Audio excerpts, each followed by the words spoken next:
మందిరం అంటే తెలుసా?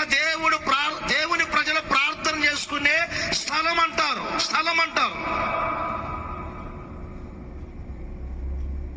ఇక్కడ కెరూబుల వలె, శరాపుల వలె ఏమండి చాలా మంది ఉండి దేవుణ్ణి పరిశుద్ధుడు, అతి పరిశుద్ధుడని స్తుతిగానాలు చేస్తున్నారు.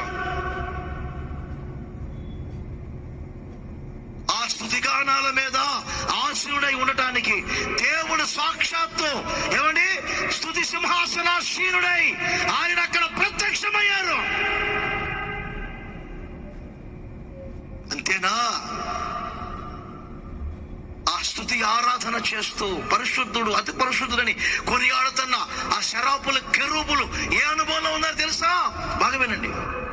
వారు ఏమంటే 2 రెక్కలతో ముఖాన్ని కప్పుకున్నారు. ముఖాన్ని